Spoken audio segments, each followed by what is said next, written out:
Selamlar, kanalıma hoş geldiniz, sefalar getirdiniz. Bugün patlıcan musakka yapıyoruz. Patlıcanlarımı bahçeden topladım. 5 tane patlıcan kullanacağım. Hemen hazırlamaya başlayalım patlıcan musakkamızı. İlk olarak ne yapıyoruz? Tabii ki de patlıcanlarımızın kabuklarını soyacağız. Haydi bakalım. Patlıcanlarımı burada hemen şöyle bu arada patlıcanlarımı da bahçeden topladım. Kendi bahçemden oldu benim patlıcanlarım. Hemen şöyle kabuklarını alaca bir şekilde soyuyoruz. Ay, bir yere geldi. Bakın bu şekilde alaca soyacağız.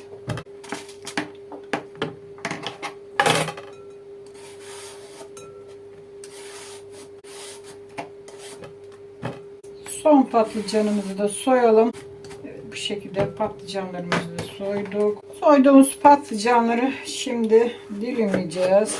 Şöyle dörde bölelim. Hatta böyle elimizle de bölebiliriz. Daha kolay olsun. Bu şekilde dörde bölüyoruz.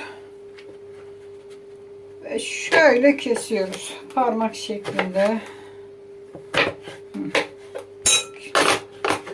Böyle patlıcanlarımızı dilimliyoruz.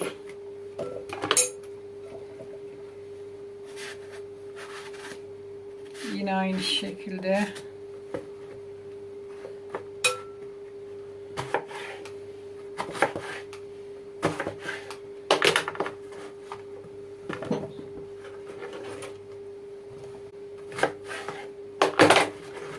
Tamamdır. Patlıcanlarımızı dilimledim. Şimdi hemen tuz ilave ediyoruz. Şöyle bolcana.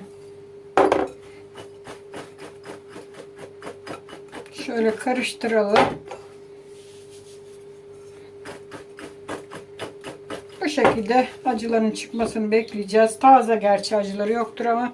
Şimdi biz diğer malzemelerimizi hazırlayalım.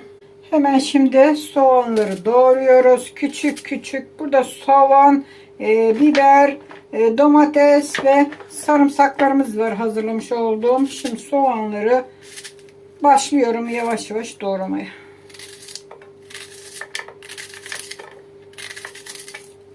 Şöyle ufak ufak doğrayacağız.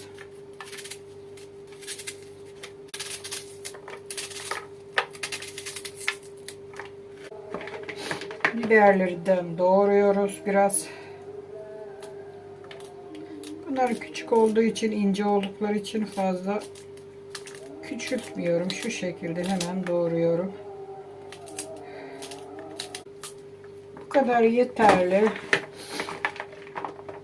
Hazırlamış olduğum sarımsaklarım da var. Biraz onları da küçültüyorum şu şekilde.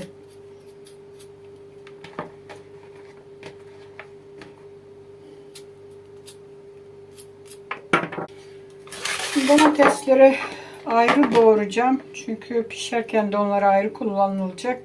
Kabuklarını soyarak onları da doğruyorum.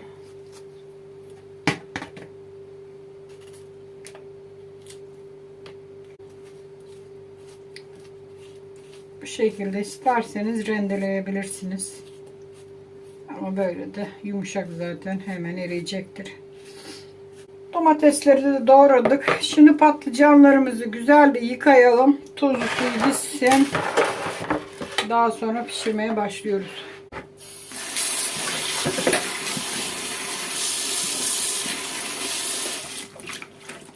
Şöyle sıkarak suyunu yıkıyoruz patlıcanlarımızı. Acı suyu gitsin.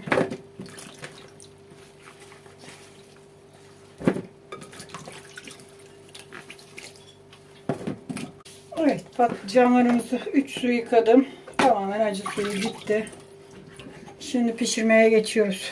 Evet, tenceremizi koyduk ocağımıza. Şimdi yağımızı dökelim. Evet, kurudu içi. Şöyle biraz yağ döküyoruz. Bolcana. Kızsın yağımız. Kontrol edelim yağımızı. Başlamış kızmaya. Hemen bırakalım yavaş yavaş.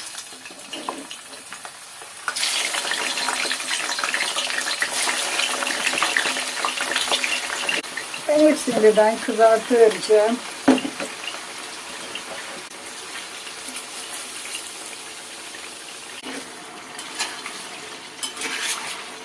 Karıştıralım şu şekilde.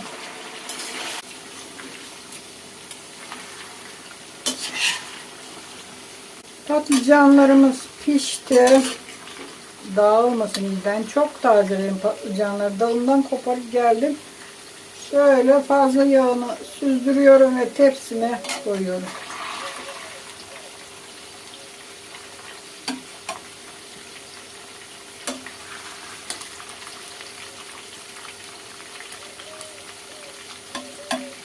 Camı kısayım.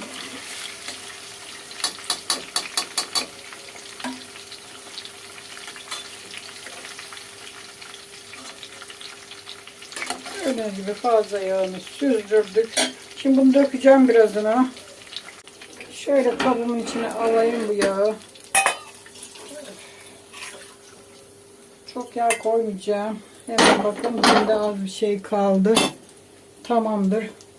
Şimdi doğramış olduğumuz soğan, biber ve sarımsakları döküyoruz.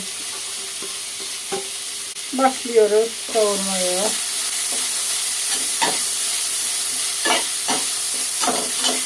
Aynı tencerede.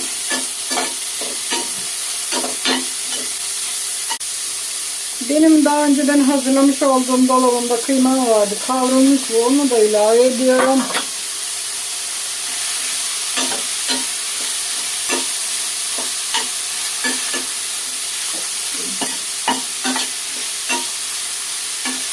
Şöyle kavuralım. Şimdi üzerine doğramış olduğumuz domatesleri ilave ediyoruz.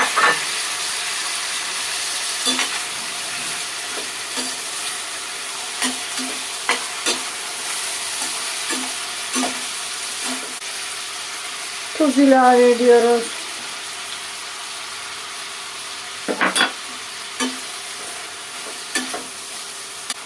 Karabiber ilave ediyoruz.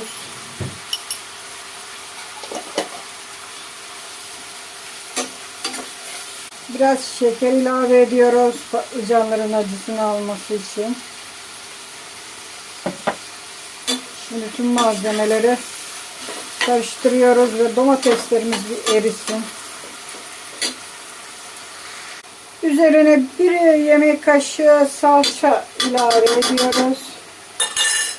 Domates, biber, karışık salça.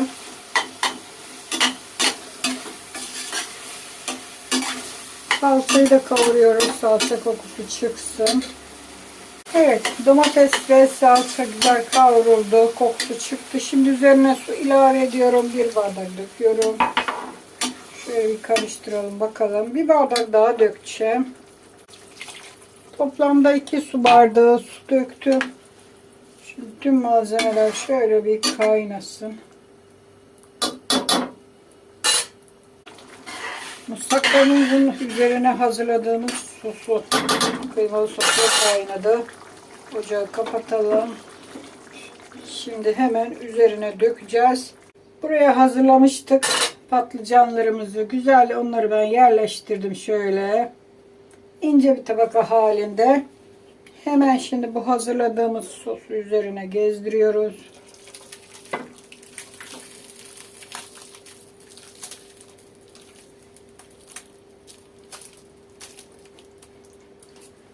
Tamamdır. Şöyle her yerine bu şekilde hazırlıyoruz. Evet, musakkamız fırına girmeye hazır. Hemen fırına veriyoruz. 200 derece 20 dakika tutacağız ve fırından çıkaracağız. Evet, patlıcan musakkamız hazır. Çok güzel oldu. Öf öf öf, şunun güzelliğine bir bakın. Vallahi süper oldu. Üzerine sonradan biber ve domates koydum. Ama bu domates ve biberleri fırından almaya 5 dakika kala koydum ki yanmasınlar. Süper oldu. Biraz soğusun diye bekledim fırında. Sonuç muhteşem. Evet, patlıcan musakkadan hemen servis tabağına koyuyoruz. Süper oldu yalnız. Şöyle şu bölgeyi koyuvereyim. Oo, süper olmuş. Bakın patlıcanlar lokum gibi pişmiş. Yağı da tam ayarında.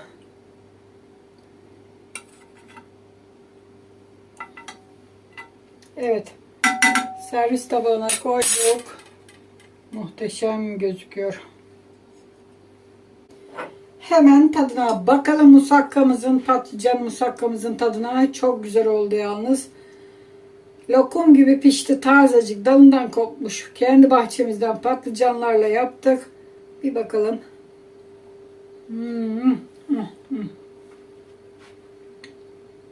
Lokum erimiş sanki patlıcanlar. O kadar güzel olmuş arkadaşlar. Kıyması, domatesleri, tadı, tuzu tamamen yerinde. Süper olmuş.